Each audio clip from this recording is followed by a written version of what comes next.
Runyon sells their phone number and space in their New York City offices to a gentleman named Mike Balzano, who goes on to run that for a number of years afterwards. We actually have Mike's stepson came here to join us here this evening. Mike actually takes Runyon's number, the spot here, and this is their office in Hell's Kitchen, and continues to run Runyon. Abe Green, Jerry Catena, they kind of divest themselves in it. They start to shift their ownership away from Bally. But maybe in a case of too little too late, this comes at the same time there's increased scrutiny from regulators, both here in Nevada and in Atlantic City, and media coverage. And I'm going to show you, it's just about a minute-long clip of a newsreel from NBC Nightly News. Bally stock is heavily traded on the New York Stock Exchange. Bally has had a spectacular growth in the last 15 years, based on its ability to put Bally machines in almost every major casino. This is Jerry Catena, an important figure in organized crime in this country, and one of Bally's original investors as a secret partner. Federal and state investigators reported to the governor of Florida last year that Catena is the acting boss of the Genovese Mafia family, one of the most ruthless criminal organizations in the country. When Catena's investment in Bally was revealed, he quickly sold his stock. But Catena's former partners kept control of Bally. One of them is Mike Balzano, the president of Bally.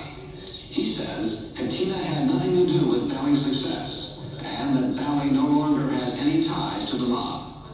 Mr. Catena never even so much as picked up a telephone and asked me how his business was. Have you made any efforts in the last few years to determine if Catena has any so-called hidden interest in the company? Yes, I have. And what have your investigations shown? Absolutely nothing.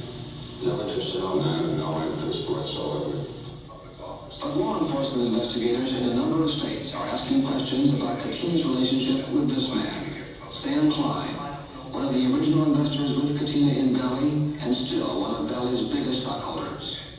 Could you describe your relationship with Jerry Catena? I have no relationship with Jerry Catena. And your business associate? None whatsoever, and never has been, and that's just like asking me, why did I kill Jack Kennedy, or did I know about it? You're causing an innuendo that has no basis in fact to establish something you want to do. Are you working on a social relationship with Mr. Catena? I don't see Mr. Catena except by chance. But investigators say more than chance is involved in the Klein-Catena relationship. Last year, the Nevada Gaming Control Commission cracked down on Bally because of Klein's relationship with Catena, and ordered Klein to quit as a Bally company director, ordered Klein to sell all of his Bally stock by 1980, and fined Klein $50,000.